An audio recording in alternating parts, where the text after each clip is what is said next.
Hello, everyone, and welcome back to Rebooked, the show where we talk about the big, meaty men and women who be slapping all the meat in the middle of the ring and the stories they tell in the process, brother.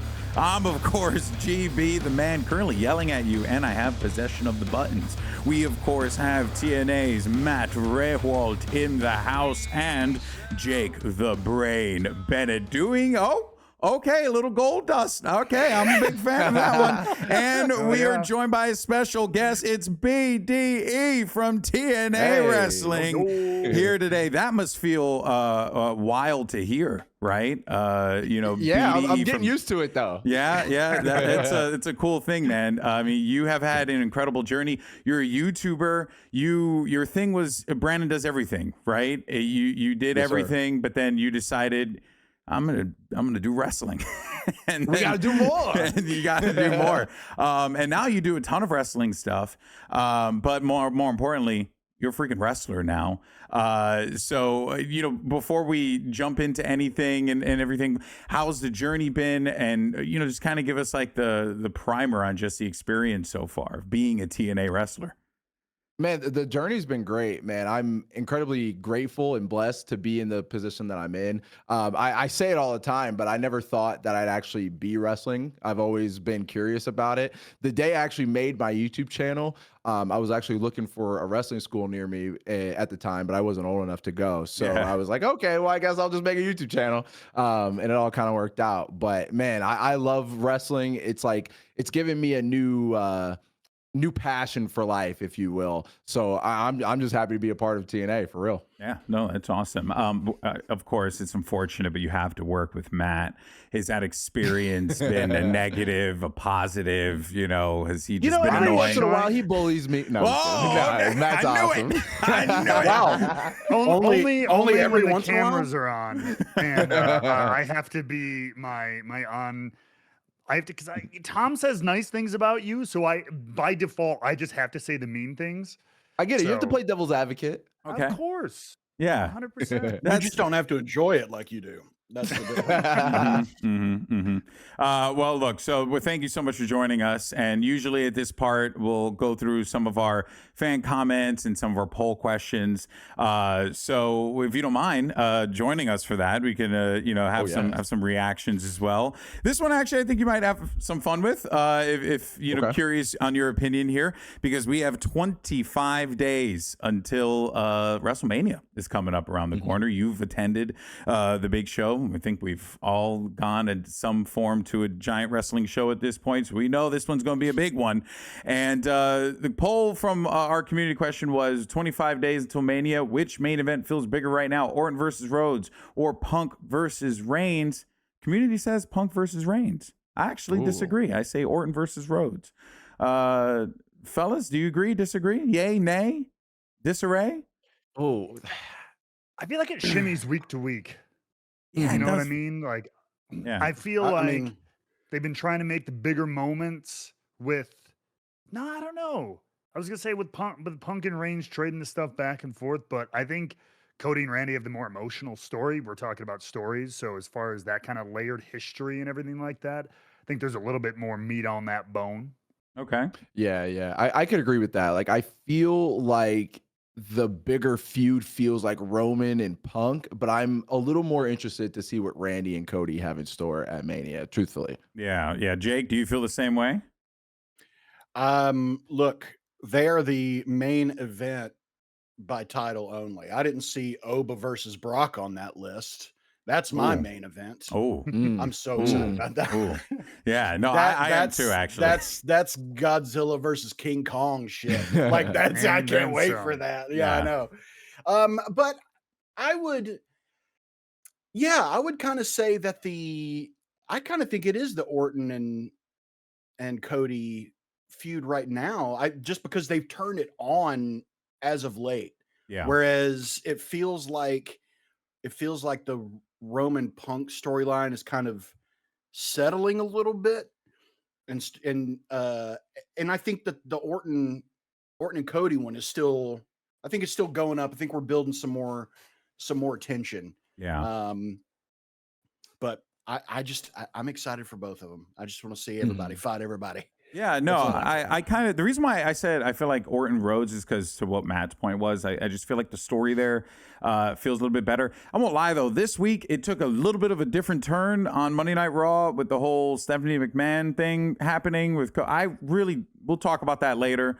That was a little perplexing, for being honest here. But you know, like outside of that, like these guys have so much history together, like on WWE TV, that I feel like there's just so much more to sink your teeth into. And I will say, that said, it is a little disappointing that they're not leveraging it as much as they could, because I do think that there's just so much more that they could go with their like time when they were on like when they were teaming together on Legacy was the name of the team back in the day. Mm-hmm. Yeah, you know, like a lot of their like upbringing and the paths and the diverging paths they've taken.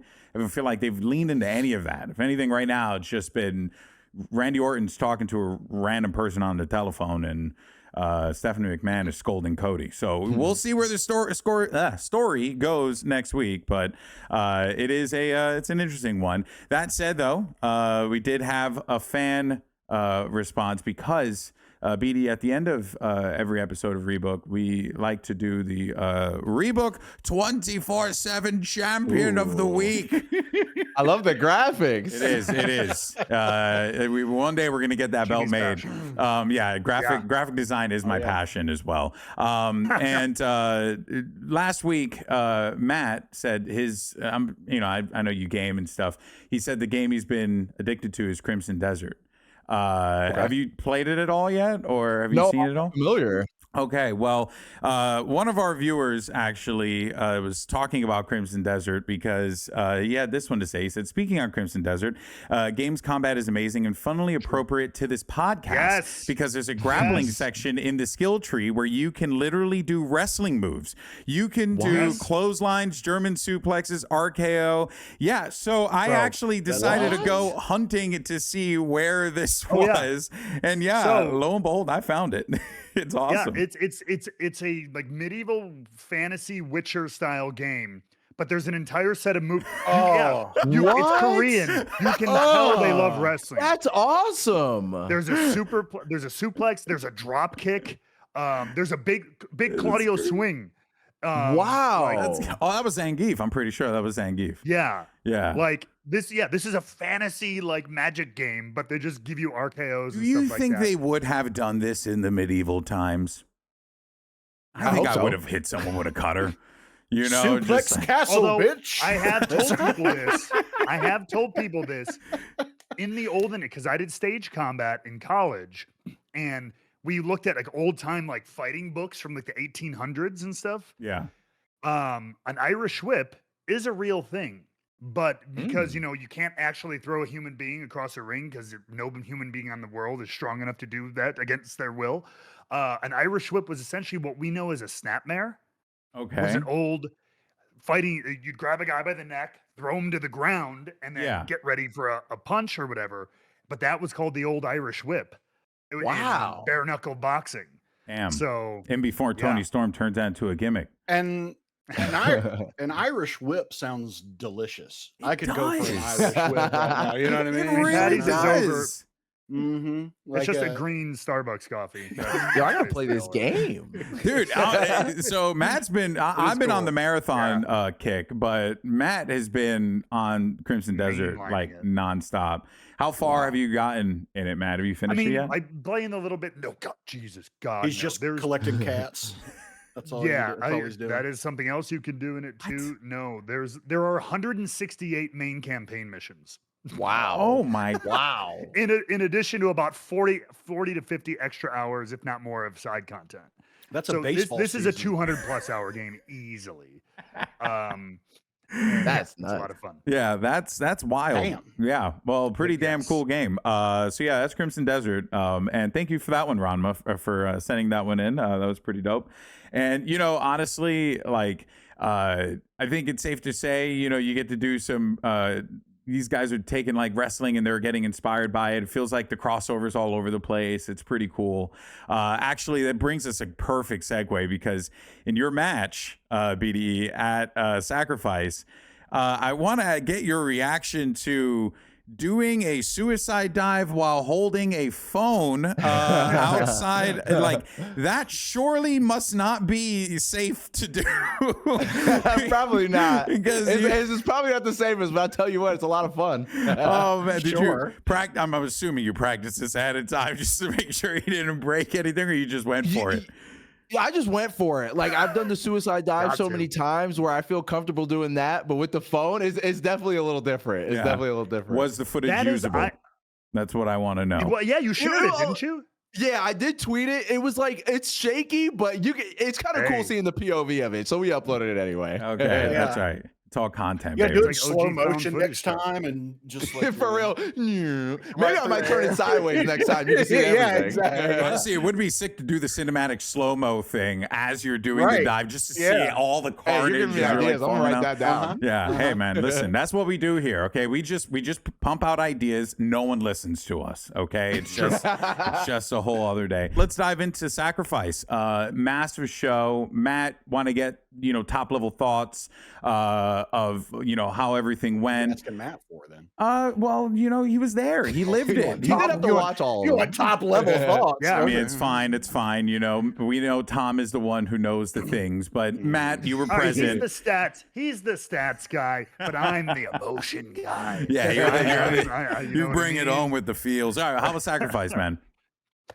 No, it was a really, really good show. And I say this all the time. I think TNA really shows up and shows out when we're live, and especially those PLE events, because that roster, Brandon included, is everybody wants to show out. Like there is a hunger and a desire, and it shows up every time we're on PLE. But here, I mean, we're heading towards Rebellion, obviously.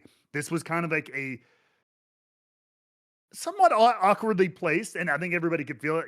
It's this pit stop on the way to Rebellion. It's this standoff event here, but we're only 2 weeks away from one of our biggest events of the year. Yeah. And so it was a lot of things culminating while still on the way to other things. So Mike Santana had to watch his back on multiple fronts. We've talked about this. He has, Eddie Edwards with the briefcase chasing him. He had Nick Nemeth, who's got that trophy still. Macklin, who did all the wild crap he's done over the last month. You know what I mean? Yeah. In addition to some new things forming, one of my favorite things was, the intensity of Ollie and Trey and that mixed tag situation and everything.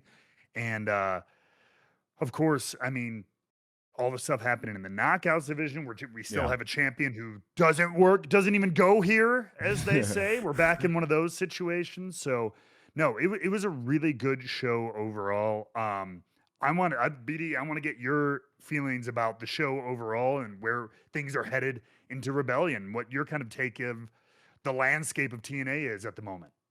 Man, I'm actually really glad you brought up the tag match with Ali, Jada Stone, Tasha Steelz, Trey Miguel. That match was amazing. And man, Jada Stone, I just want to talk about Jada Stone for a second. She has really been impressing me over the past couple of weeks, and she's like a firecracker out there, man. Like Jada, just I feel like the crowd really came alive during that match. So I just want to give everybody in that tag match props, honestly. Yeah, no, it does feel like everyone right now is really hitting on all cylinders. But BD, to that point though, right? Like it does with, the knockouts division, showing up big time, X division as well. Lots of craziness over there. Yeah. What was your big takeaways? Yeah. Yeah, dude, freaking Leon surprising Eric out of nowhere, with a homeboy walking down the ramp. That was awesome. I thought they had a really great match as well. I think like Matt said, I feel like everyone is almost has a chip on their shoulder. They have something to prove, especially going into to Rebellion in a few weeks. And real quick, right here, if you're watching on video, we're looking at stills from Sacrifice and everything like that. But I had a conflict from a story, from a character perspective, a little bit on this one. EY and Leon Slater had an incredible match, but in EY, he's a maniac, right? He's the world-class maniac, and he's been torturing Leon, so I get it. But folks, who did Leon goat to play bait for Eric Young? What poor sucker in the back did he get to hey man, just take one for the team. I'm like, man, maybe there's a heel side of Leon we don't know about yet about this character, right? Leon was just 2 steps ahead, man. He knew what type of timing Eric was going to be on. That's true. Or absolutely out of his mind, Eric Young is. I mean, this is the guy who, beats up referees and fans. So, yeah, but I'm like, man, all right, that's Leon Slater's willing to go that far to try to get the upper hand. Good for him. Well, look, I mean, there's going to be a lot of excitement in the division right now, I think, because also, Jake, there was a big signing as well announced at Sacrifice because this man right here, Ricky SOSA, he's going to be joining the TNA roster. And I mean, this guy, we watched that matchup of his, and I was like, this dude is unbelievable right out of the gate. So I was already just like in from the get-go. But Jake, now that he's a part of the roster, you see him getting mixed up with Leon in the X division? For sure. First of all, Tommy Dreamer's a Saints fan. What the fuck? Anyway, so, but everything gotta get the quips in. Gotta get the quips in. It's the little cheap pop, Yeah, you get used to it, B. You get used to it. There is so much young talent at TNA, man. Like, just keep bringing them in. Let everybody shine. Like, yeah. I mean, and I have to imagine when you see somebody new come in like this, like it makes everybody else step up their game. Yeah. Like everybody else is like, all right, hey, got some new talent here. Somebody else excited to be on the team. Let's go out there and keep kicking ass. I mean, it's a big signing. It's a really good signing for TNA. He's going to fit in perfect here. Yeah. Perfect. Yeah. Yeah. I think it's a big time pickup for TNA. I think it's really good. Mm-hmm. What about you, BD? How you feeling? Because it does feel like there's this, I guess in certain injection is the word I'm looking for, of like young new talent that is coming into TNA. Are you feeling that vibe as well?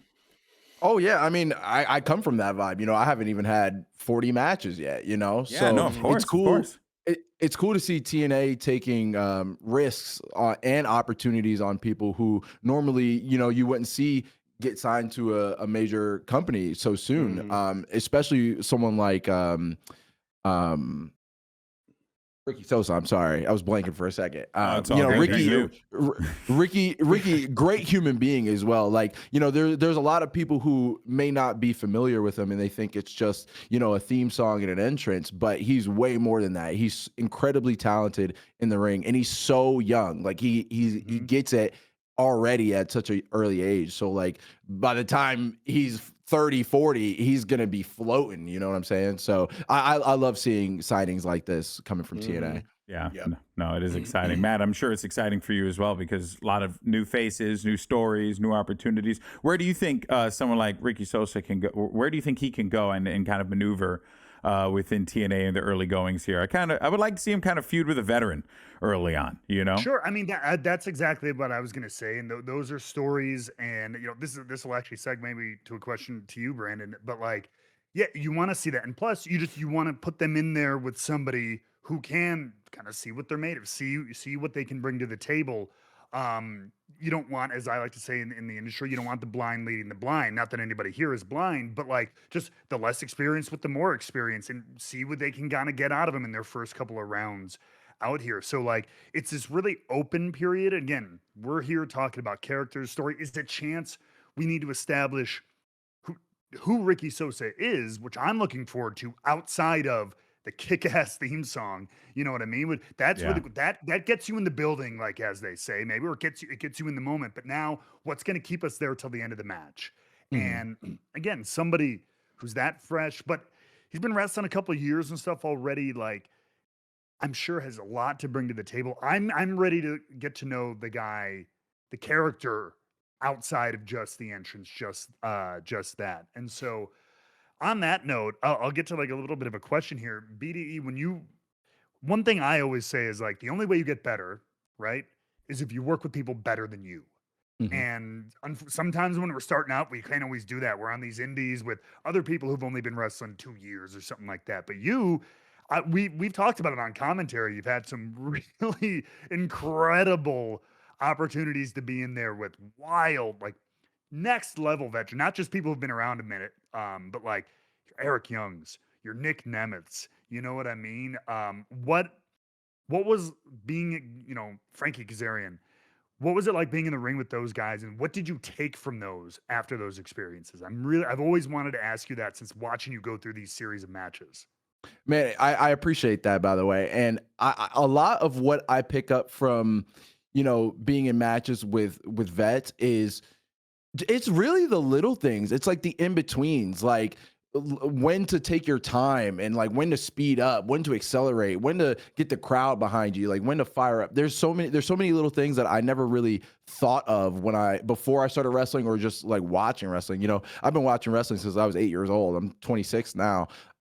So like just being in the ring with people that have been doing this for 20 years or more, like they're just in there flowing. They're not even thinking about it. And for someone like me who is still trying to figure out, what my moveset looks like, what makes me tick as a character and stuff like that. It's just really cool just learning and picking up things without them having to tell me or them telling me, after the match or, getting advice from any vet, really. It doesn't even matter if I'm wrestling them or not. It's like I always feel like after these matches, I'm getting 1% better every time. Yeah, that's awesome. Is there kind of like a little bit of a guidance on like what the BDE character is or can become, or is that kind of being left up to you to shape up and make to your own device? Yeah. Yeah, at first when I first started wrestling, I thought it was mainly just about being a social media guy and like bringing in my people into wrestling and like trying to like stuff with the phone, like using the phone like during a dive and stuff like that. But as I've gotten to TNA, I've realized that it's more than just being the social media guy. It's like I lean into a lot of the gaming aspects as well. So that's something I would still like to figure out and try and place into my wrestling because I feel like it's very content heavy and not so much the gaming side. So I'm still trying to figure out where to place that, but maybe that goes in hand with like just being the creator outside of wrestling. So if people go to my YouTube channel, they see I play games all the time. So maybe that is part of it, but I'm still figuring that out as we go, which is really cool because I love to learn. Yeah, no, that's awesome. Where do you draw inspiration from? Obviously you said video games, but like what kind of stories draw you in? Not just within wrestling, but just in general. Like what kind of, it could be, it could literally be anything. That's what's great about storytelling. It's not just, movies and TV show and books. It's video games, it's music. Literally anything. What kind of stuff gets you going? I like anything that comes from a real place, or if I'm watching wrestling and the match is more than just the moves. Like if there's something, I like a subplot. I think that's mainly what I'm trying to say. Like I like an overarching story and where something is leading, but if we can focus on something else while we're still leading to the main story, that's what hooks me. So a great example is in the match I just had with Ryan. For me, I'm still trying to get my first win, either singles or, tag win, right? Like, I think I have 2 tag wins within TNA, but like I didn't get the pin. So I'm still looking for that. But I think something cool that Ryan and I were able to incorporate was the phone. So even though like I'm still looking for my first win, after I do the dive, Ryan goes and grabs my phone. And that's like the first time I've ever had that happen in a match where someone else picks it up and they start booing him like crazy. So it was cool that, after the match is over and, he ends up getting the victory, he ends up grabbing the phone again and he's like taunting with it and stuff like that. So even though it's very minor, I just like that the match had something else to focus on rather than just the moves itself. Yeah. No, that's excellent. That's always a great way. And I tell people this all the time. That's always a great with things like that. And to your point, like it feels like it's a small thing. It's just one part of the man. Here's at the beginning and then at the end. But the match is a scene in a bigger story. Yes, there's objectives within each scene, and they all accomplish different things. That's what's great about little things like that. And that attention to detail. And it makes people remember too, because like, look, we all, everyone's gonna get an 8-minute match, right? It's maybe a little more, maybe even a little bit less, but like if it's just lock up, headlock, take him down, beat him up, hit a finish. We're going to see that 800 times in a week, especially with all the wrestling on TV now. So like little things like that. It's like, oh yeah, that was the one I saw this week where he did the thing with the phone, or like, oh, that's where these guys did that that unique thing that 16 other people didn't do. So like all those times incorporating those really character driven kind of moments and everything like that, I think always help people stand apart for sure. Yeah. And that's honestly something I learned from EY as well. He was telling me that, especially when you have like a character that's mostly like written out and solidified, it's like trying to figure out where to implement those character beats so that people have something else to remember than just the moves. Cause like most of the time, like, my sister, for example, she's like, she watches wrestling, but it's more casual. She knows people, but like she could tell you moves, like names of moves and everything, but she may not just be all that, in depth with the stories. But like a lot of the times, like, especially at TNA, the stuff she remembers is moments. It's rarely the moves. So like that's something I take away is like if I bring family or friends who may not watch wrestling as much as we do, what do they remember? Yeah. I like that. I like that a lot. Yeah. I feel like a lot of people don't think about that just in storytelling in general of like, you want to do something obviously that you enjoy. You wouldn't be doing anything that you didn't enjoy or weren't good at. But like, yeah, considering, trying to consider your audience that way. And I think that's smart. I think that's, I love storytelling. Like when I was in high school, I took acting classes and like I did stage production and stuff like that. So like I always brought that with me, even to like my YouTube channel. Like, I play a lot of the games and stuff and it's silly, but like I like my videos to have a story to them in some way, shape, or form. Like if we start the video and I'm saying something all the time, I'm hammering that point all the way through until we get to the end, so it has like a natural conclusion. Like I like a rise and a climax, basically. Yeah. You might be the first person I've ever heard connect YouTube, like making a YouTube video to how to be a pro wrestler.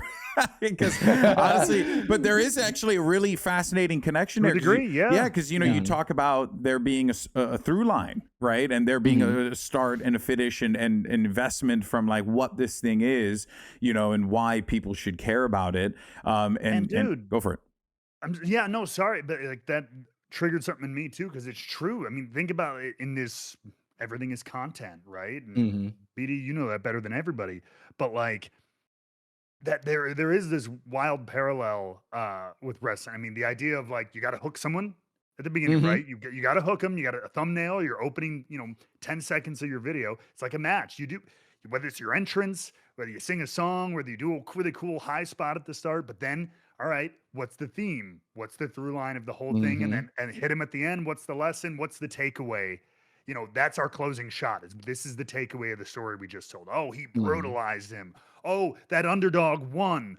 Oh, like he's got his opportunity at the title or whatever. So like it is kind of, I never really thought about that. Yeah, like there's so many similarities. Like when I started wrestling, I try and take as much as I can from YouTube and apply it to wrestling, because like YouTube is a business and a lot of people don't see it that way. Like a lot of what I've learned through YouTube comes from like Mr. Beast, and there's this guy named Daryl Eves, like who taught Mr. Beast a lot of things he knows about YouTube, and so Daryl taught me a lot of things about YouTube. And then when I started wrestling, I'm like, wait, these are very similar.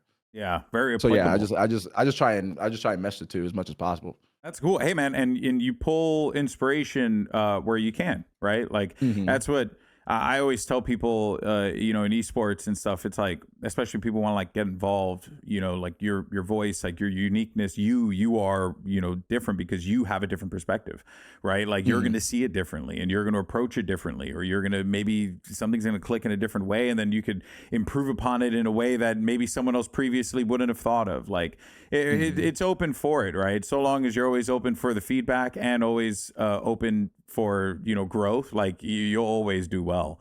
Exactly. Yeah, you go far in life with that kind of mindset. That much is for certain. Well, listen, let's go for it. I imagine it's, well, I was just going to say, I imagine it's this is obviously a different form of storytelling, wrestling, much more different than like the form of storytelling I do in writing and but like I was just thinking about how going out there and doing these matches, like there's only a few people I would let see my first drafts. And you're constantly putting out first drafts. Yeah. That's basically what wrestling is you constantly putting out first drafts and being like, well, that one didn't work. Like, I can't imagine like sending, like literally, I think there's 2 people that I will send my first drafts of scripts to. And I can't imagine thousands and millions of people at home seeing my first draft. Like that's a nightmare. But like, there's also a thrill to that. And there's also like, I mean, cause it's a different muscle, and it's a different, like, you know, I did improv, and I have, good Lord, have I died in improv, horrible, painful deaths. But like, I imagine that's got to be a tough thing too, of going out there and seeing what works.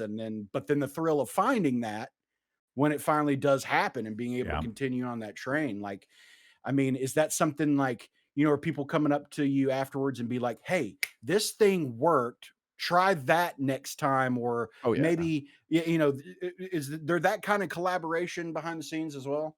Oh, always. Like after a match, there's always like someone or multiple people coming up to me and like giving me advice. And like a lot of people will like apologize beforehand. They'll be like, I'm sorry, this is unsolicited. I'm like, please do not apologize. No, you know? I like, get that.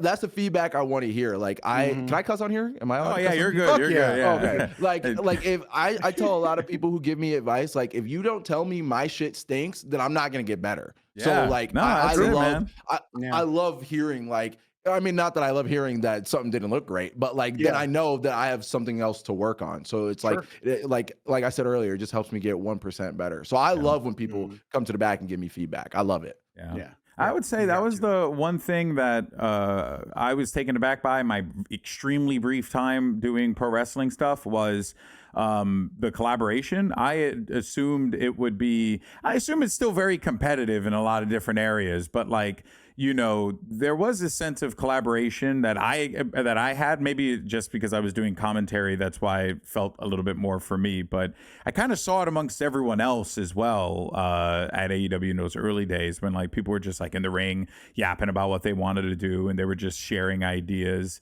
I feel like that is that the vibe you're getting at TNA for you as a performer there looking to move up the card potentially?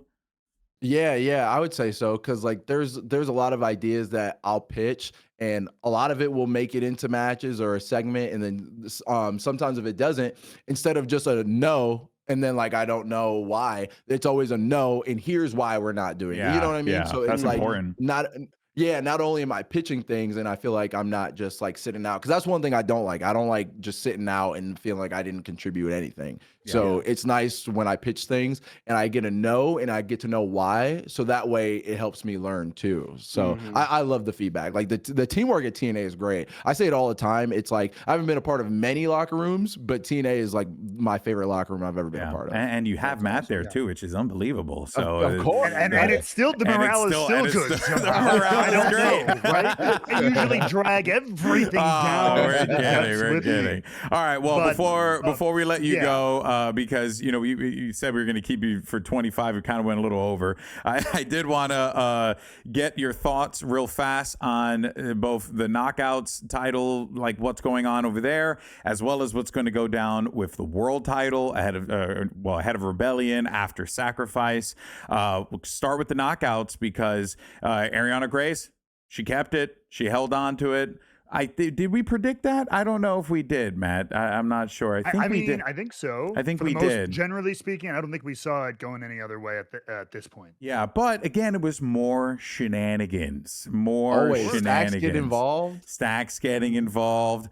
BD, where do you think this goes? Is there anyone that you would like to maybe see in the interim? God forbid a man be supportive of his future wife. Okay, all right. But interfering in a contest, Jake, unbelievable. Not on her behalf. That's chivalry. That's chivalry. Okay. Chivalry's not dead for Jake. All right. Well, BD, what do you think? Where do you think the Knockouts title goes from here? Who'd you like to see in that? Because I know you mentioned Jade Stone earlier. Yeah, I was about to say, like, if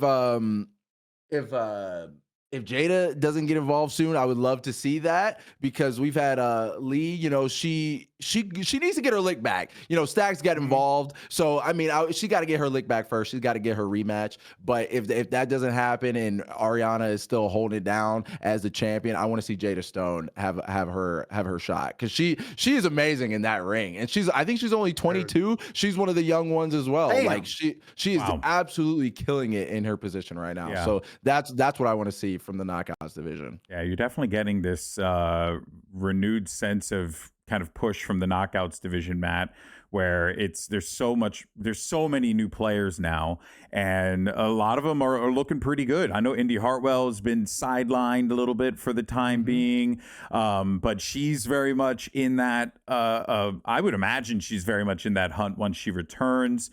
You know, Jada Stone as well. Xia Brookside is going to be fighting for the title on Impact this Thursday.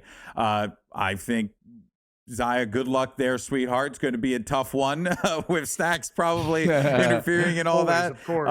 But yeah, Matt, where would you like to see the Knockouts division go specifically for that world title? Yeah, I mean, I want to see anybody bring it back from NXT as always, right? No, I think we've talked about her a lot.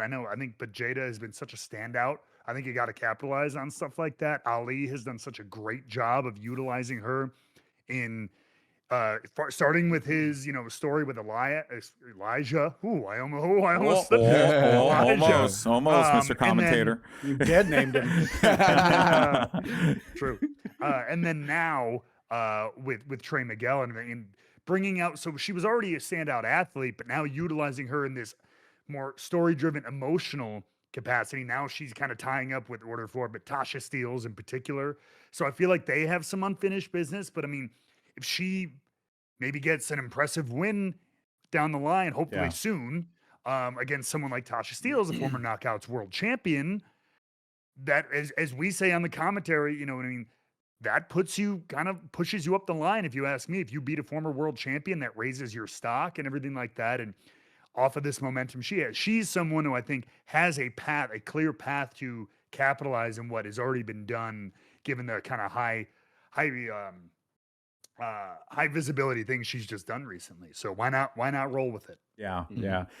Jake, last thing on the Knockouts is I find it kind of interesting that the last holdout of the NXT arc, if you will, is Santino's daughter.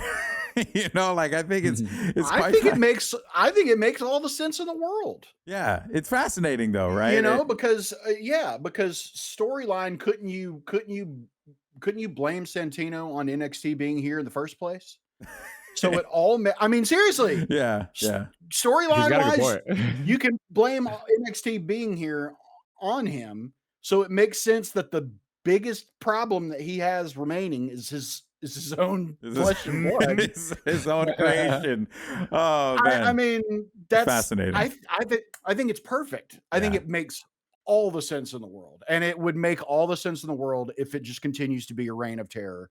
Yeah. I think it's great. I think it makes perfect sense. The last thing I'll say on this, and then we'll move on to the world title, is just that I think there's a great opportunity here while Ariana has that title. You build up so much of the rest of the division, right? That you're going to get someone that's going to be popular enough that people are like, yes, I want that person to beat the crap out of her to take the title back to TNA. So I think it's a great opportunity right now for the division. You know who could challenge? Who? Santina Marella. Okay, well, bring back Santina. The return nobody Marella. expected. Yeah, I wasn't prepared for that one. I was not ready for that one. All right, and then lastly, men's world title. Of course, an unfortunate incident happened at the main event during the match.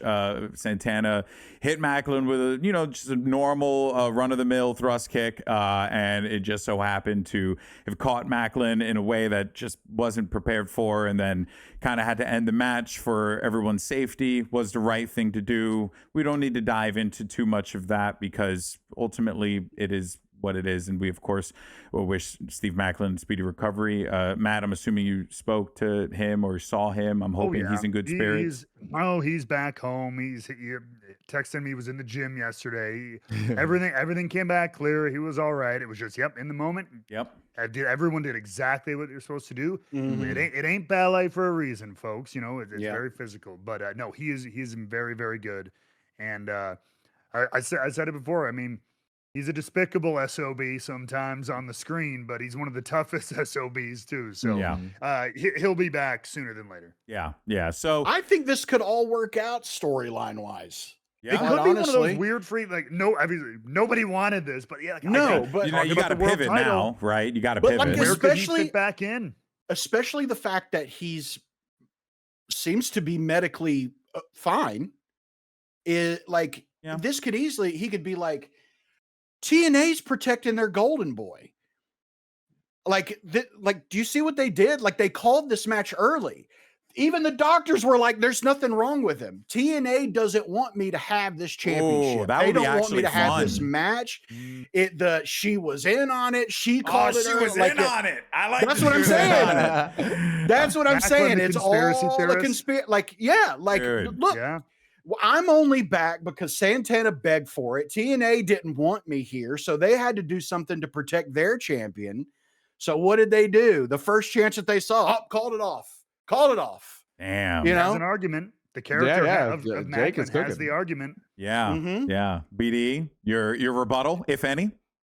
I mean, Jake kind of just swung me the other way for a second, because I think at Rebellion it's Santana and Eddie for the title, isn't it? Yeah. So Macklin, in theory, he could be really upset. He could run in, cause a DQ. Who knows? Maybe a triple threat. I don't know. I do feel like Macklin's got to get another opportunity. The match didn't end the way we wanted it to. Yeah. There has to be. Also, I will say, I don't know why, I just have this theory that I have been saying it for a while, but something's up with Order 4 and whatever's going on there, and with Mustafa Ali. I know he's right now feuding for the international title, but I really do think that we could see Mustafa Ali maybe in the world title picture. I just have this feeling. It's like this gut feeling that it might not be Eddie. Eddie might not be the one to take that belt away from Santana. It might not even be Macklin either. It might actually be Mustafa Ali, but that will be a conversation for down the line. We'll have to see how things develop from there. And of course, we do have Rebellion that is coming up very quickly, around the corner, April 11th. Yeah, exactly. So there you have it. Ohio. Exactly. That's home turf right here. I'm in Dayton. Hey, man. So you're not even going to have to do much traveling for that one. It's going to be nice. That's an easy 3-hour drive. Come on. Oh, man. Going to go to work? Are you going to drive back the next day? Or drive back the morning? In and out. Yeah, in and out. A couple days after, I think. Yeah. Lucky. Yeah. No, of course. Well, BD, we want to thank you so much for joining us here. A pleasure. Congratulations on your success, your journey. Anything you want to say before we send you off? I just want to say thank you for having me. I had a blast on here. I could have done an hour more. Come on. Yeah. All right. Hey, man, you're welcome to come back whenever you want, dude. Don't tell us that, man.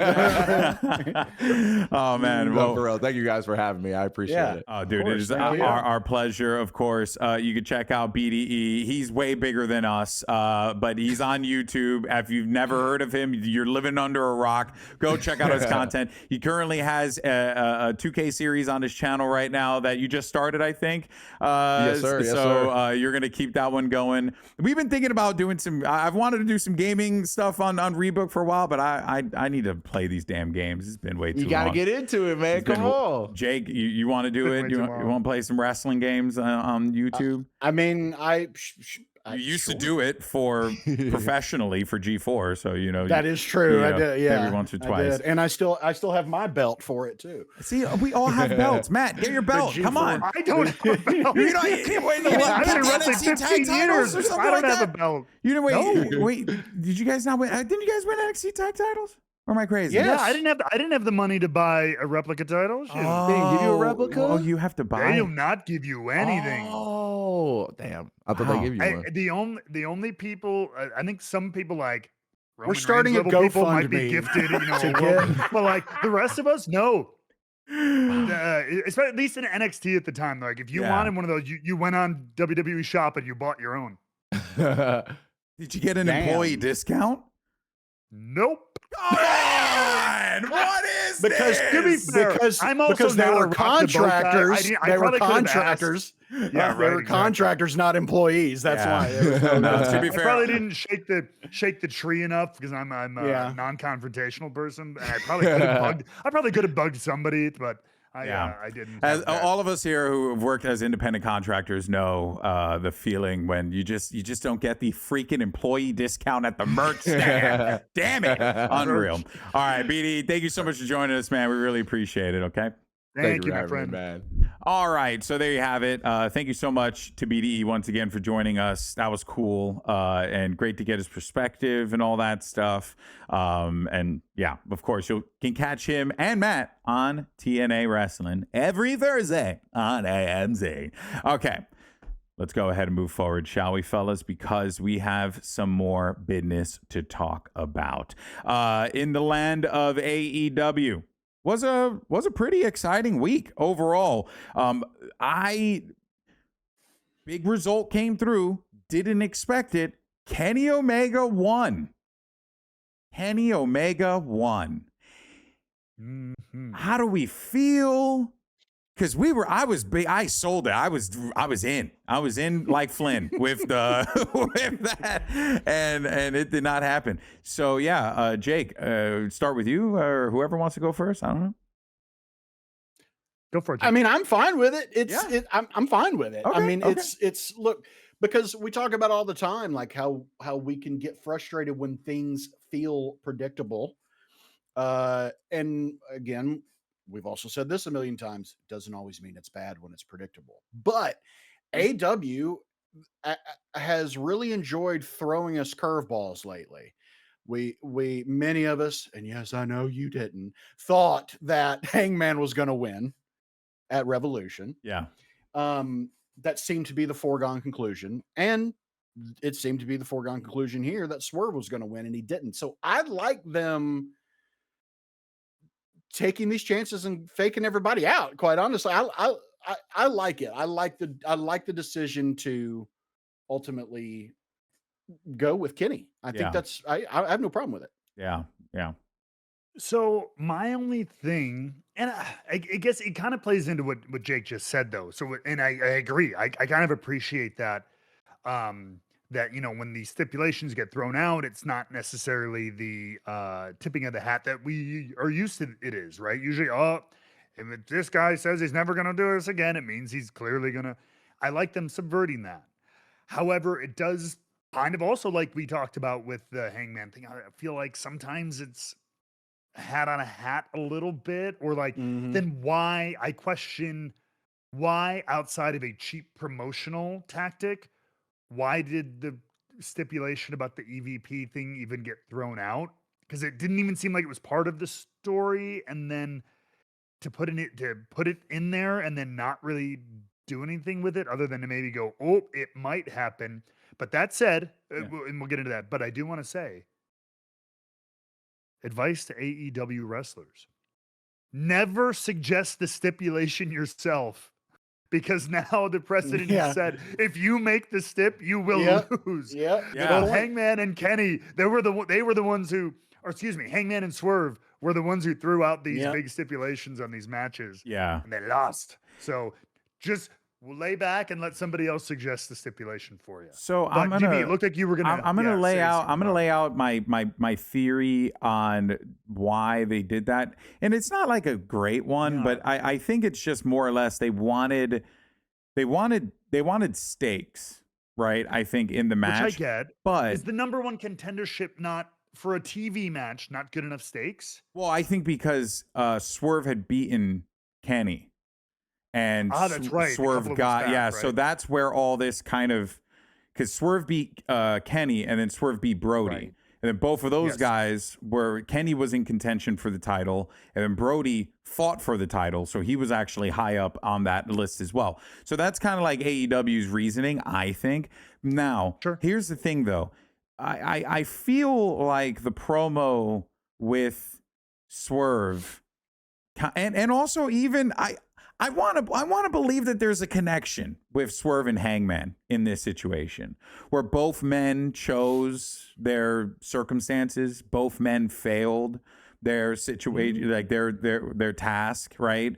Both men were at the top of the world at one point in time, right? Swerve at All In with Ospreay doing their thing, taking down the EVPs, Hangman winning the title in Texas. Like there was this, they were on top of the world at one point, right? And now, like even Ospreay, like all three of those guys, like the three new aces, or the three aces, if you will, right? That were there, like they're all kind of like in a bit of a slump, right? They're all kind of in this weird spot. Ospreay's just coming back from injury, right? Now he's kind of feuding with Moxley. Who knows how that goes? I don't think he beats Moxley for the Continental title. So, I think that there's like something there. Maybe there could be like a 3-man power trip or 2-man power trip or something like that. Well, I was just thinking, and we did talk about Hangman. What does he do now? And Tony Khan did come out and make the obligatory, like, well, just like with Cody, it's a handshake deal. Yes, that's my Tony Khan impression based on nothing. But it's not a in ink kind of. It's a handshake deal. It's a handshake deal. So like in theory, in the future, you could retcon it because it's not quote unquote official. That said, you would want to keep him away at least to solidify that stipulation for a while. And how do you do that? I don't know. Maybe you have two disgruntled guys who've wanted the title and wanted power, who used to hate each other, and just misery loves company. And even Righteous Hangman, maybe there is a heel. We talked about this last year. Yeah. That maybe because when we thought maybe Will was going to go to All In last year, we're like, oh, and then it'll be Hangman and Swerve, unlikely pair versus like the Young Bucks. Yeah. That's what we thought maybe All In would be in the inverse. Yeah. So what if it is that now, but now it's a heel Hangman and Swerve finally teaming up because they risked it all. It failed and they're angry at the company that surrounds them. And I don't know, that could be the most unlikely team in AEW potentially right now. Yeah. I'm just curious what happens next. And then there was another big story thing that happened on, I believe it was Dynamite. Could have been Collision. It's all a blur.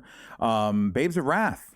So no dramatic split. I gotta say, I like the way that they did this. It was more of just like this isn't a, goodbye. This is more of a see you later type of joint. At least that's how it felt to me. Jake, did you catch that part with the Babes of Wrath by any chance? I did not. Okay, yeah. So basically, the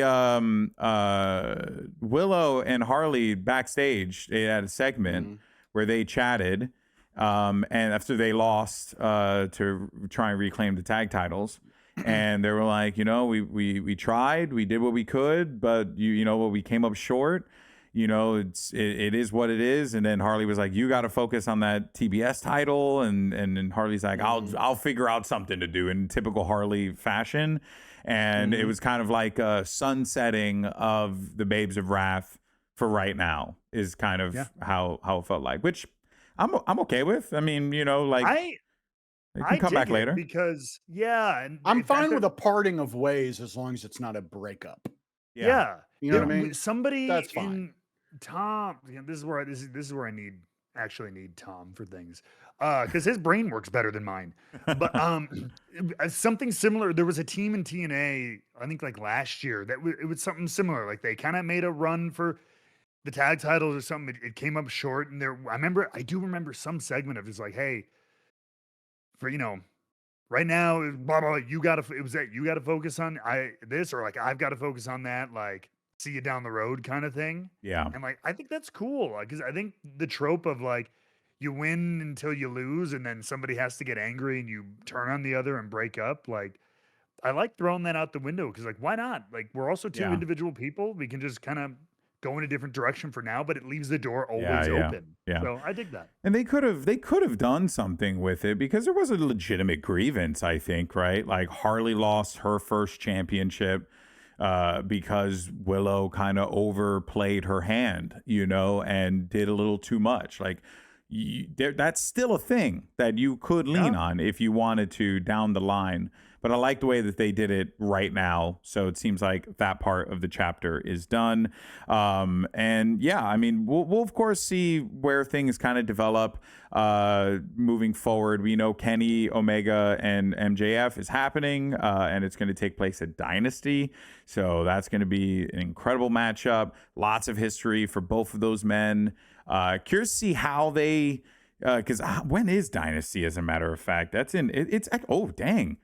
I didn't realize that. You guys have Rebellion and then Dynasty's literally the same weekend, just that Sunday. So, so you don't have a lot of time here, which is okay then, I guess, right? Because, now that you've kind of solidified Kenny MJF, you don't need that much time on this one, because I think the match is more fascinating than any story that they could have possibly done in between, potentially. So yeah, we'll see what happens there. But we'll talk about that next week. There's a lot to talk about in WWE. And I just have to say, I was looking at the results because I didn't watch it. I caught it after the fact, and then I watched ups and downs just for what I ever missed in between. What the hell happened on this episode of Monday Night Raw? Just so much weird things. Some of it really good, some of it really random. Yeah, things are just happening. Weird. Things are just happening. First thing that just happened, and we're gonna get this one out of the way because we gripe about this all the time. So Penta has another brilliant matchup for the Intercontinental Championship. He wins. Yay, we love it. It's great. Then go into the middle of the ring, and then Matt, your favorite thing, he announces a match, but he doesn't just announce a match. He announces a ladder match at WrestleMania. What madman does this? This isn't smart business. I don't care how much of a babyface you are. This is stupid. Why would you do that? Matt, I know you were a big fan of this segment. The irony is I'm a fan of the result. I'm not a fan of the execution. Same. You know what I mean? Because this is what we were saying, that we're like, all right, it's starting to fill up. It feels like some of these matches may not be on there. Like the focus on Penta seems strong, but I'm like, the story is Finn and Dom as far as kind of coming off of a lot of that situation. We knew they were going to have a match. And so like, do they give him? I didn't see. I'm like, maybe you could put him in a multi-man match. You said like a scramble or a ladder match or something like that, right? Yeah. But I was like, how is it going to come together? This was not how I expected it to come together. It just came together. It just happened. Yeah. No warning, no build, no, here's a match. Usually if they're going to do that, you would think it would be the authority figure, even just doing a backstage of like, there is so much, like Penta's been doing so much good. There's so much competition. Even that cliche of just like, so that's There's why. so many better ways they could have done this. But an opponent, you're right. Like, no, I don't care how babyface you are, putting yourself in a very dangerous match with not just one other person, but like 4 other people is. And then the other thing that Simon Miller pointed out that I missed was that they already announced who's in the match. Yes. So you have weeks. You have weeks until Mania. Weeks. I mean, 2 weeks. You could have just as in more than one. Yes, you could have done qualification matches. You could have added something to this. You could have given some stakes. You could have added something more to it, but instead you just go bleh. Stakes. It's for the Intercontinental title. What do you mean? No, but like add more like narrative for people, like give something. But it just felt so like, we just got to announce it so people know this is happening in 3 weeks so they buy a ticket to watch Penta fight, which, I mean, hey, it's going to be great. So who's in the match, though? It's Dragon Lee, Rusev. JD McDonough, Penta, and who was the last one? I can't. Javon Evans. Okay. Javon, yes. I was gonna say no one really excited me in that match except for Javon Evans. All right, so that's cool, but Penta probably wins that. So Yeah, I would think so. He's still fresh in his run. I think he's doing a good job. I think he has a lot of yeah, really positive attention right now. So why not keep running with that character and really establish him? I mean, I think Jamon, to your point, is the most exciting because he's a new, young, up and comer. But like everybody else in that match will like, while they maybe haven't been at the tip top of everyone's mind, you know, like Dragon Lee and JD have kind of been side stories to other things, and yeah. Rusev has kind of been lower key for a while. I'm like, but, and I know it's just a match, but like the match will bang. I think Oh the match yeah, will bang. the match is gonna bang. Rusev will make a really nice base for some of these high flying things potentially, and Yeah. I think the talent in there is really good, even though there's not a whole lot of story going into it. But sometimes I'm glad it's out because you easily could have left the IC title off Mania and nobody would have batted an eye. Not that they wouldn't have been upset, but because like there was nothing. We said we thought it might be because there wasn't a clear cut singles feud or anything. Yeah, But I'm glad they're going to give it a spotlight. yeah. No, same. I'm happy. I mean, it's something that you know, Intercontinental Championship should be defended at WrestleMania. I Damn agree. it. You know, I agree. It's a great belt, a lot of history, a lot of lineage. But yeah, so that was a thing that happened. That was one thing that happened on the show. Penta just made a ladder match. Then the next thing that happened, Theory and Logan Paul won the tag team titles off of the Usos. Jake, I'm sure this brings you much joy. Tell us how you really feel. For our audio listeners, Jake is currently rubbing his face right now in exhaustion, sadness, disbelief. Discuss. Never mind. Vexment. Vex. I don't know. I don't know, man. Well, I think you had, I don't know. I don't know. WWE just doesn't care about tag team wrestling. And that's just very, very evident. Like they don't care about it as much. They care about it when it serves a purpose, when it gives something a little bit more. But outside of that, that's my read. Yeah, they treat the tag team titles like a prop, like the way AEW treats the trios titles. When it's kind of where it's they're not important because they're tag titles. They're important because they play a part in something else. Yeah.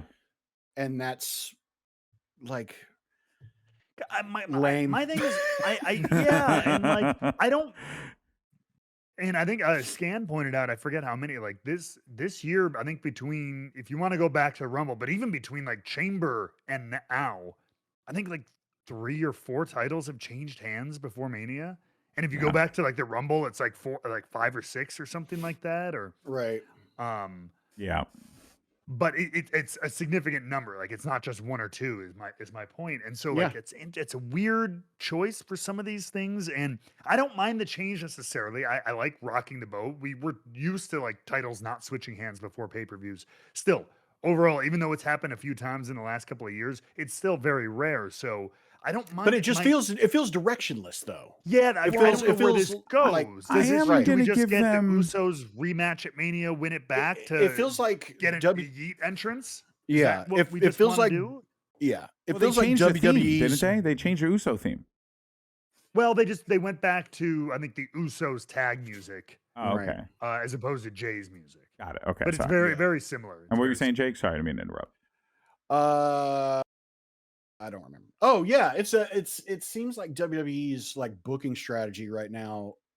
It boils down to fuck it, we ball. Like that's how it feels like. You're like fuck it, let's just do it. Let's just see what happens.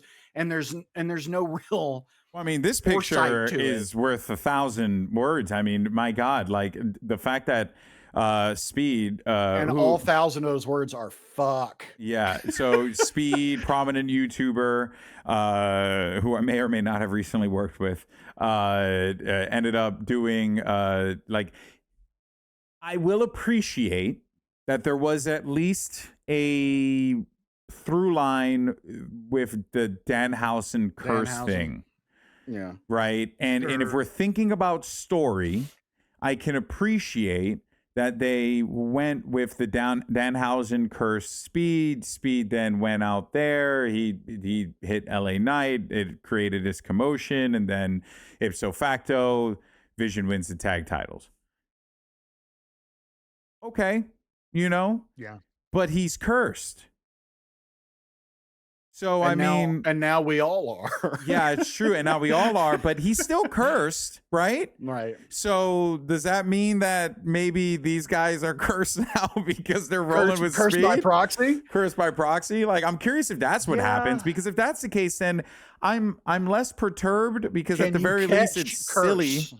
Yeah. I don't know. Is it airborne? Is it? Yeah. Yes. Well, no, Our because curse Speed is contagious. Unless Speed ends up colliding with LA Knight and something, which it sounds like that could end up being the case. I don't know, but yeah, I don't know. That was another thing that just happened on the show. Logan Paul is now a tag team champion. I don't think Logan Paul is much of a tag team wrestler, but hey, now's the time to learn on the job, buddy. Great chance. I guess so. Then, next thing that just happened on Raw was we have two random things. Which one do you want to do, Cody or Seth? Which one do you want to start? Which one do you want to end with? Let's start with Seth. All Let's right. end with Cody. Because the next random thing that happened on Monday Night Raw is that Seth Rollins was medically cleared to compete. Yay. Oh, joy and fun. Oh, Paul Heyman didn't like that. Of course, there was a whole thing there, right, with Paul Heyman and yada, yada. But rather than it being Braun Breaker, because unfortunately he's injured, or maybe someone else in the division like Logan Paul, but I don't think people really want that. Or Theory, which could have been some lore there, but maybe they didn't want to do that either. No. Instead, Gunther. Look, the match will bang. It'll be a great match. We were talking about it on our Discord, which you should join. Boom, mid-show plug. How do you like that? Nailed it. But random is all a hell to get there. Look, it'll be great, but okay. There were some great moments. We were all really excited for Seth Rollins to finally get his hands on Paul Heyman. There was going to be, even though I wasn't really that excited, to be completely frank, I don't really care much about whatever's happening with Seth and Paul Heyman because... See, I that's the only thing I care about when it comes to Seth Rollins right now. Yeah. No, it's fine. Because there's been these promos, there's been this heat back and forth. They turned on Seth, right? The Vision. And even though two of the key members who were part of that are not here, Paul is always the mastermind of, right? And so there is history, there is payback to be dealt out. So I get it. But as we said, ultimately you're not going to get a one-on-one match with Paul Heyman. That's not going to be, he might get stomped. He might get beat up somewhere, get his comeuppance, as it were. Yeah. But you need a wrestling foil aspect of that, in which that should have been Braun Breaker. Jake, as the writer amongst us, how do you do it? How do you make this? How do it? How do you connect this story? How do you connect this story? How do you make it make sense going into WrestleMania? You got a week. You got a couple shows to do it. Go. Sell the story. Ooh. Oh man, it was funny. I was going to ask you guys the same thing. You're the writer. No, I was going to ask you guys if Heyman did have a match, what would his in-ring gear be? Oh man, that was going to be my question. I think it would be like sweatpants. It would be like sweatpants and a hoodie. Maybe like the swoot from New Girl. Do you remember when Nick and Schmidt made the swoot? Yeah. I can see. That's what Heyman wears. Yeah. Okay, so connect Gunther and Seth for this. Oh man. Well, I don't think you really can. The easiest, no, you can, and it's the easiest, laziest thing in the world if we get a promo next Oh week. yeah, I know what you're gonna. I think I know what you're gonna say. Yeah, you know exactly where. Of course you do, because it's easy. I hope it's something better, but Seth, I was gonna have the Destroyer or whatever, the Conqueror, rip your head off, but that nincompoop, Obafemi interrupted, whatever. So I made another call because I'm dastardly and I have money or I have connections or whatever. So I made a call to the career killer. Blah, blah, blah. That's your quickest out. Yeah, I think it's fine. Probably gonna be what they but do. I would like something better. Yeah, yeah. This but is that's clearly of all the stories, this is clearly the most. The set at Mania is the most scramble. What do we do week to week? We're trying to figure some crap out. What if we do this? One time, Seth took the last Cool Ranch Dorito from the vending machine catering at the event. Gunther loves Cool Ranch. Seth doesn't even like them. He didn't even finish them. He just took them out, had a bite, and then, excuse you, sir? Cool Ranch Doritos the worst are Dorito. That is this is universally. No, it's not. Everyone I know loves the Cool Ranch Dorito. Cool Ranch is a less good Dorito. Like, what do you mean? You're stripping away the cheesy goodness of a standard Dorito? Jake, you're not adventurous enough to handle the sweet cheddary goodness. I enjoy a Cool Ranch Dorito. The problem that the Cool Ranch Doritos have is that they don't stick to the chip as well as the cheese does. Yeah, but then you lick the dust off your fingers and it's delicious. I don't need to hear about what you do with dust. So you're saying that we essentially do the Seinfeld storyline where George got a Twix and it hung down. Yeah. It got stuck. Yeah. And then the mechanic bought the one behind it to get two of them for free. Pretty much. And that's what I would accept that as a reasonable storyline. Sure. I think I could take that, just I know Seth Rollins is too main event level for maybe these shenanigans, but I don't think so. Paul Heyman needs to stop Seth Rollins, right? Yeah. Yeah. He needs to stop. He keeps coming in. He's hitting him from behind. He's stomping him. His vision guys are busy and half of them are gone. He said it himself. He's a rat. Him and his family or whatever. They're not fighters. They're going to do whatever they can. They're going to do whatever trick in the book. Who's the one person in the WWE extended universe who can play a few tricks? Who could cause somebody demise against their will? Danhausen. That's right. If you had Paul Heyman chasing Danhausen around for weeks, be like, trying to curse Seth Rollins. Please curse Seth Rollins. Honestly, that would be. Maybe I would take that.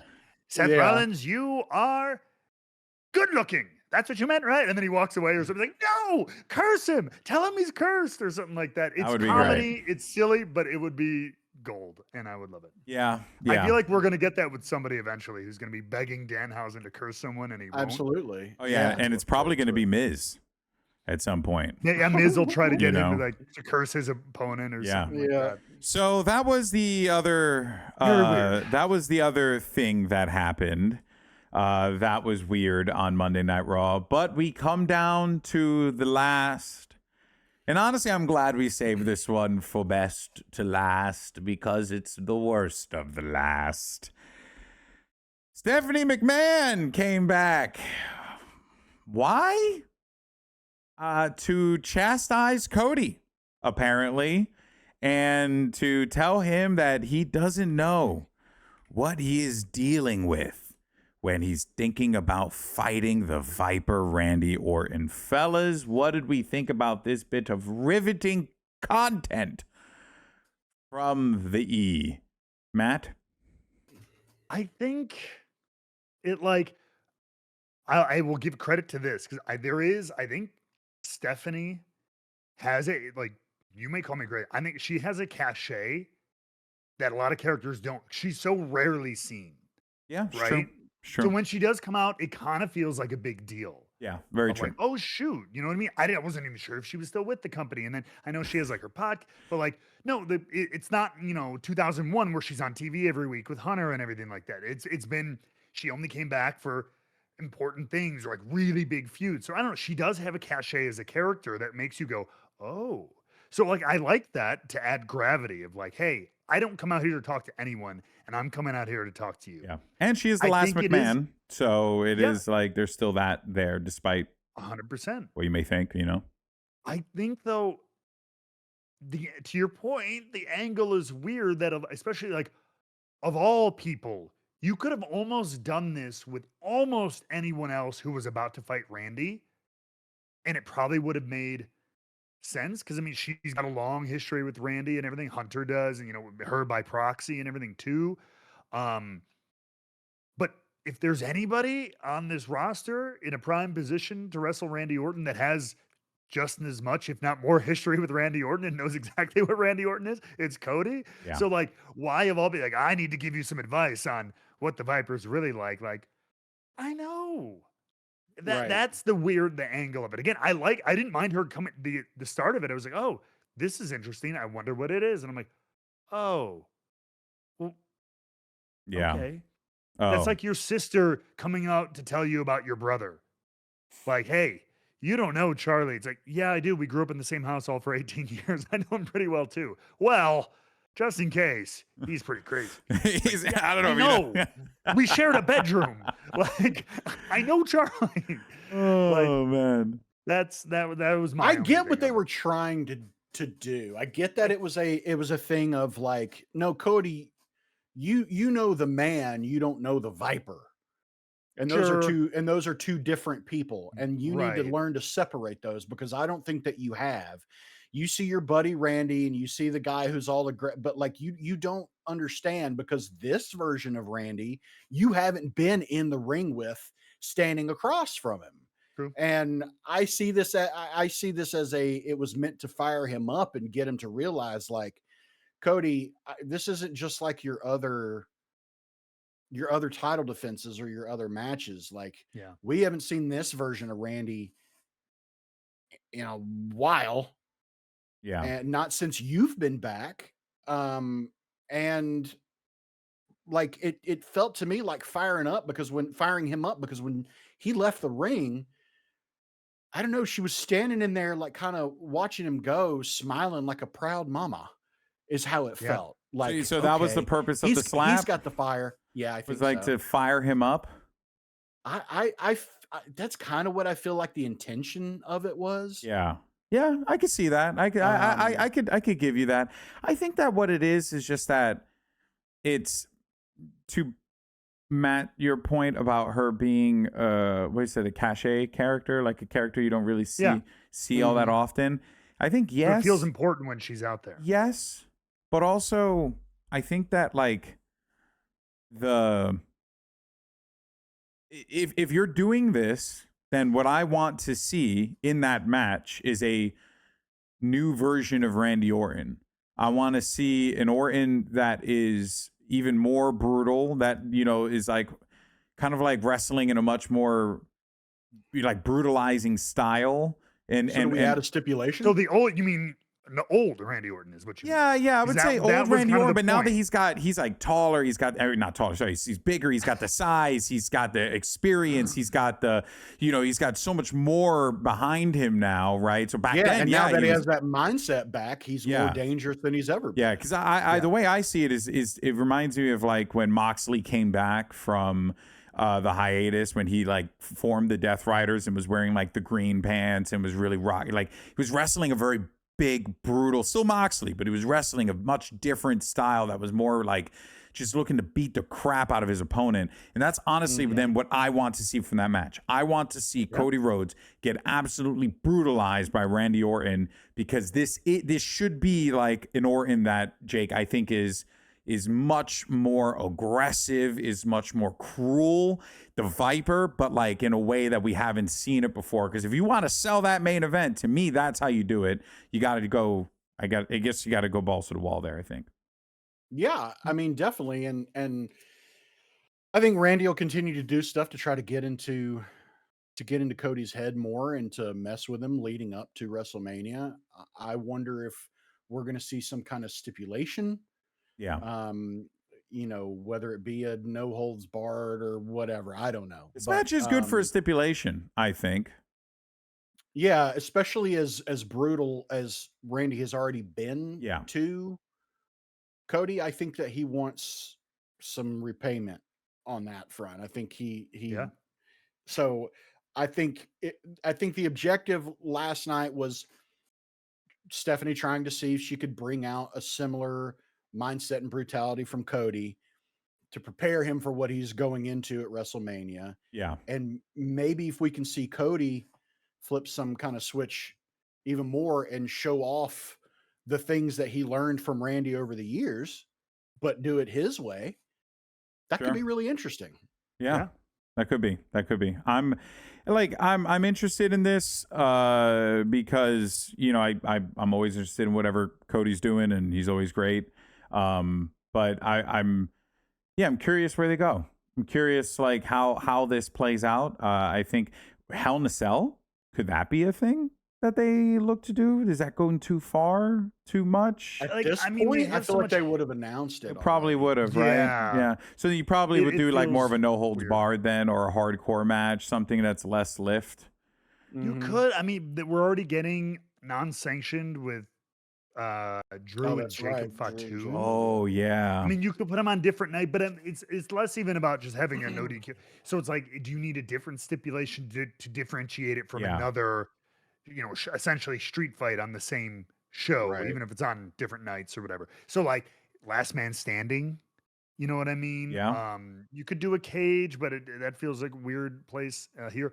I mean, WWE at WrestleMania especially kind of likes to, outside of very rare circumstances, kind of likes to keep their world title main events kind of pure. Yeah, clean. If you notice, they're always like just singles matches, or a 3 or 4 way match, but like it's not a stipulation. Very rare when it's a 3-way or a 4-way match. It's and even then, and so I'd like to see a wrench thrown in that.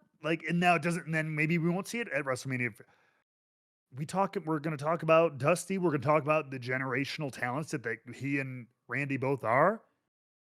Good old, classic Dusty match. Give me a bull rope match. Oh, you know what I mean? I was thinking that too, and let them drag and kick each other all around the building, and then finish it up in the ring with the bloodying each other with a cowbell. That's kind of a toss to Cody's legacy and Cowboy Bob Orton, generational, and a little bit of Cowboy Bob Orton, too, kind of bring that back in there as well. I think, and differentiate it from Roman and Punk, which will be another just like hardy one-on-one grudge match. So I mean, I think in as we've talked about it, I don't hate the Stephanie thing as much as I initially did. Yeah, I same. But I'm not like, I still feel like my worry genuinely is that the person that Randy is speaking to is Shane McMahon or something like that, and you end up with like a McMahon thing, which I still think it's Kevin Owens. Yeah, it needs to be Kevin Owens. If it's not Kevin Owens, I'd be very disappointed. But so that's my fear. So like, because once I see a McMahon get involved, I'm like, oh, maybe they're gonna make it about themselves because they have a tendency to do that. But it doesn't seem like that's what's the trajectory here, and that's good. But we'll see. We'll see. I don't know. Very, very interesting. Very interesting. Wrapping things up, though, there was just didn't want to talk about it because we missed it and we didn't do the WTF wall this week. But Jade Cargill's got a faction now. Good for her. She's got 2 people that she beat up previously, and now they're on her team. Sure. That works. Okay. We'll take it. It gives that's how it works in video games sometimes. You beat the person up and then they're like, oh, well, I should join you. Yeah. Oh, you be a part of my team and ride with me. Yeah, makes sense. So they just did it the other way.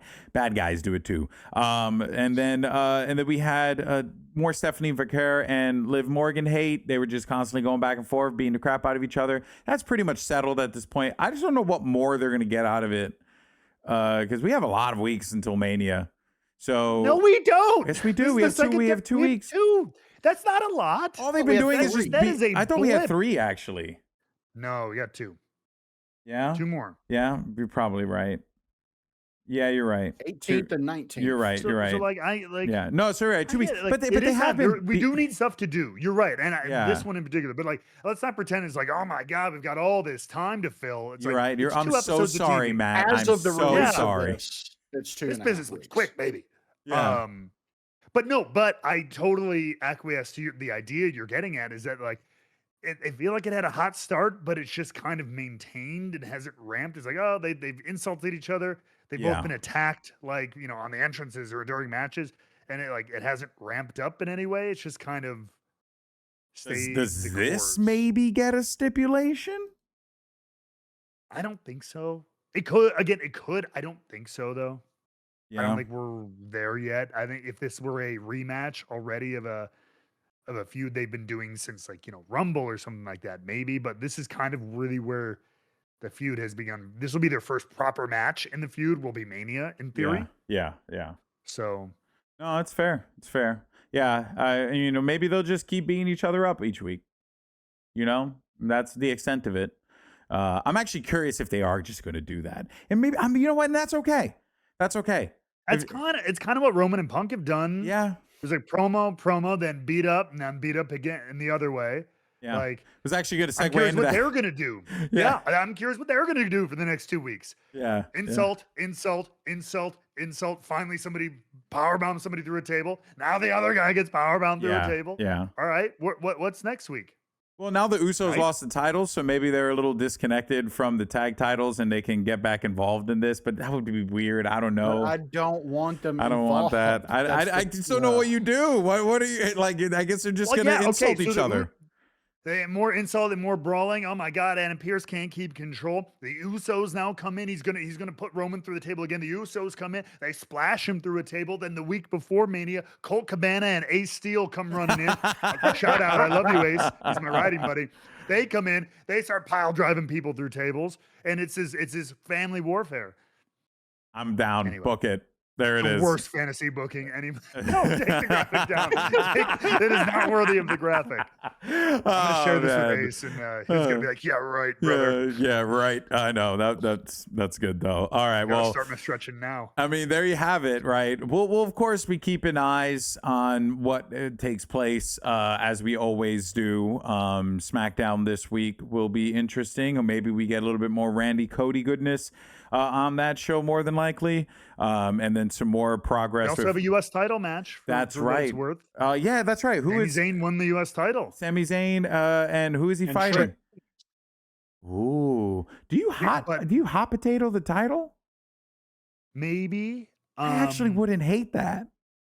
It's an interesting thing. We were talking about it in the Discord with Trick, and like the Sami Trick thing has been good. But they took the title at the expense of Carmelo, who's kind of been Mr. like open challenge, just having great matches with everybody. He hasn't been too heavily involved in a story. Yeah. But uniquely, he just happened to be tied up in this one, which is more through it's more Sami and Trick, which has been on TV, right? But of course, there's all that history with Trick and Carmelo. They haven't really addressed it on screen. You know, but the other thing history is so you could throw them in there.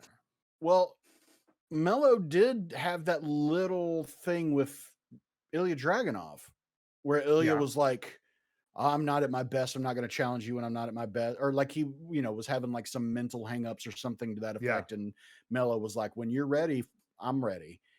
So, if this became a fatal 4-way, somehow would feed families. It would be a banger of a 4-way. And you do have justification, I think, for everyone, like, except for Ilya. Ilya's the only one that's like a little, like, he'll just have to get in the match because they'll just want to put him in the match. Well, he lost the title to Mello, and he never got a rematch. Oh, so yeah, never mind then. There is an argument. You actually do have it. Story here is Trick Sami. That's been weeks of backstage. Sure. Yeah. You know what I mean? That's where the narrative cachet kind of is. But there are through lines to other people if you did want to tie them in. Mm-hmm. That's what everyone was talking about. Like, like Trick and Carmelo. And it's like, you'd have to reach a little bit just because it's been a few years since they've shared that history, that NXT stuff. Yeah. But it is there. The Dragunov thing is there. It's been a number of weeks since we've seen it really incorporated. Mm-hmm. So like, clearly the spotlight is Sami and Trick, and that'll be a great singles match if it stays that way. But there are ways. I can't decide if it would be a good idea if they did tie in those other people just to get more people on the card. I'm always kind of against that, actually.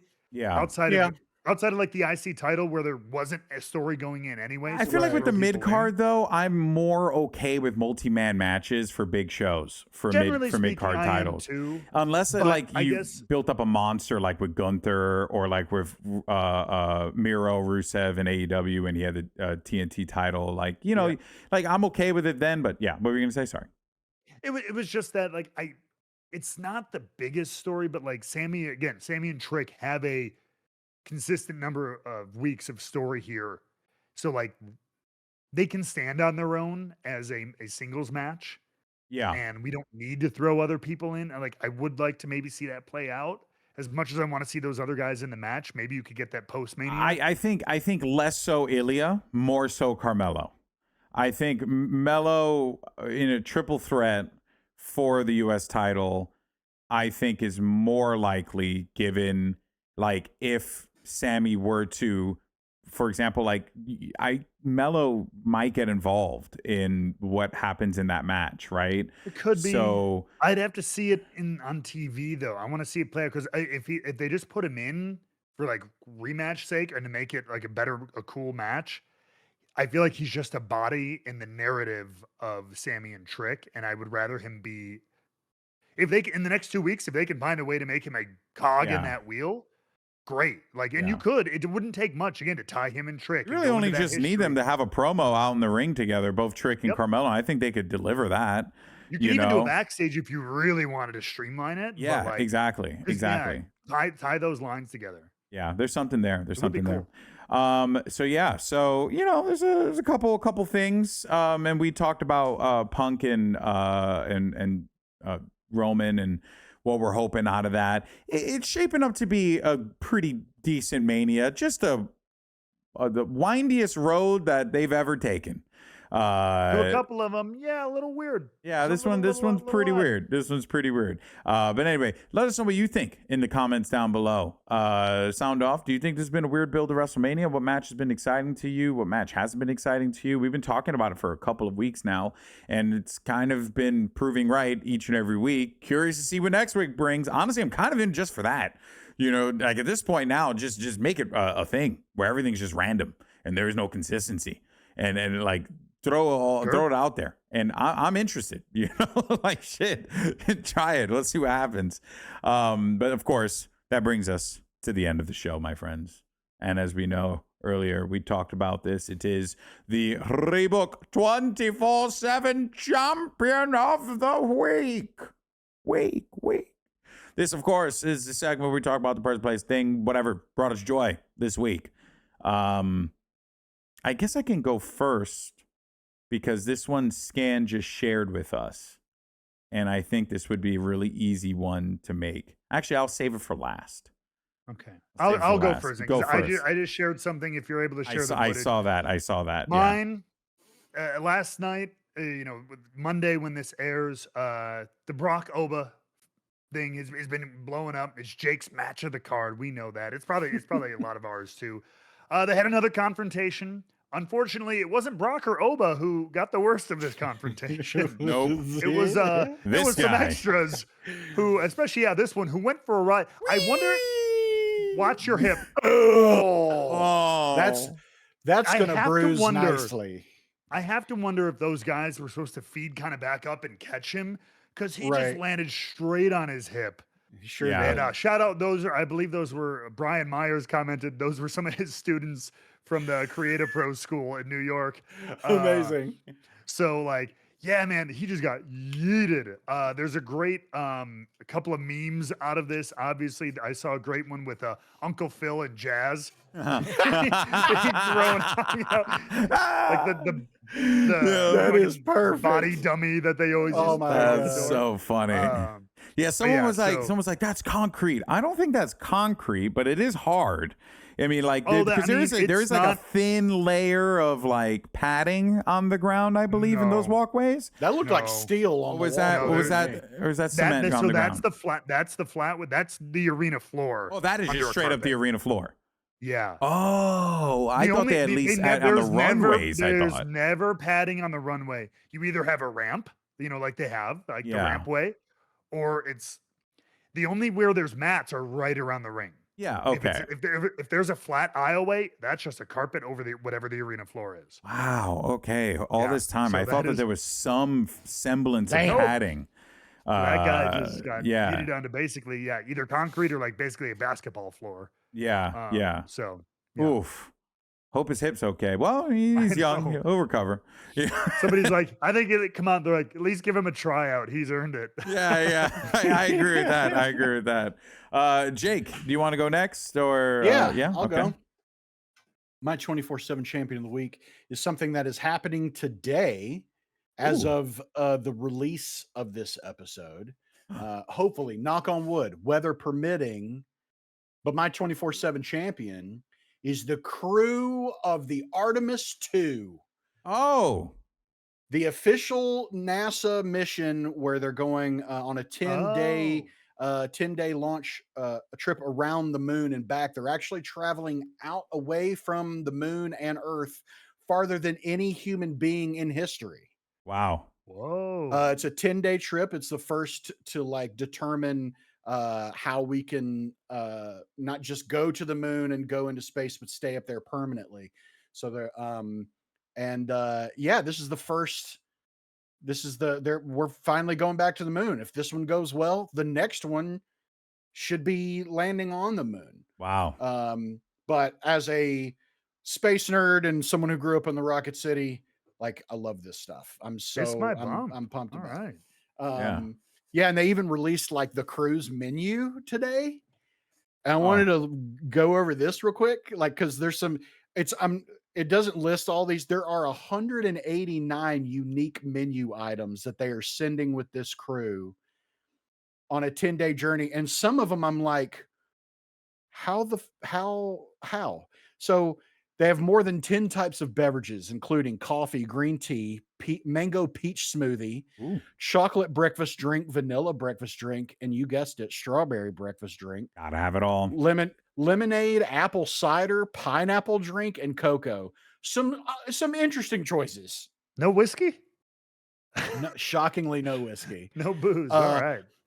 Most common food items. So tortillas, number one. They stopped sending. I just learned this too. They stopped sending bread up there in 1985 or 86 because tortillas don't really produce crumbs. So that's the biggest reason. That makes sense. Plus, they offer more surface tension than the bread, so there's less chance of spills happening. They're just so good too. And they're calorie dense, and they're shelf stable. So stuff like that. But so they also have vegetable quiche, breakfast sausage, couscous with nuts, mango salad, granola with blueberries, almonds, cashews, barbecued beef brisket, broccoli au gratin, spicy green beans, mac and cheese, tropical fruit salad, butternut squash, cauliflower. The crew of the Artemis 2 is eating good. Yeah. Well, I mean, how long they're going up there for? They're 10 days. 10 days. Okay. And they also are sending them with 5 different hot sauces. Hell yeah. Because something else that's interesting, being in space dulls the sense of smell by about 1/3. So for you to have anything that tastes good, you have to have more flavor density on top of it. So you can taste it. So they send them with usually spicier food or more bold flavors so that That's they can crazy. That is crazy. Yeah. That's pretty Isn't cool. that fascinating? That is anyway, fascinating. the Artemis 2 mission, that's my I didn't realize they said it's like the first mission outside of like our orbit since like the 70s.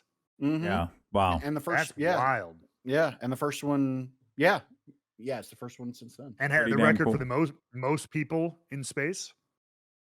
Like on a single crew. That one I don't know about. That's cool. It said, I guess the previous record was mission will break the record for the most people in deep space at one time. Previously 3 set in 1968. This is 4. Yeah.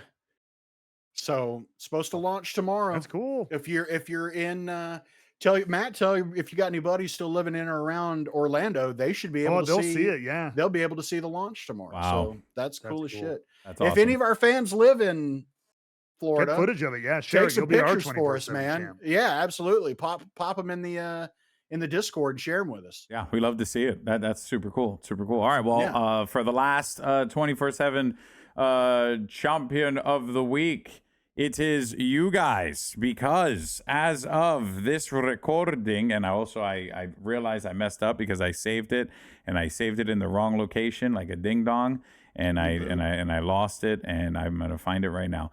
As of this recording, we have hit 2,000 subscribers. Hey, well, listen, we want to thank everyone for supporting Rebook. Obviously, we know we're a small channel, but we have a good time doing what we do, and we thank you guys for joining us on all this.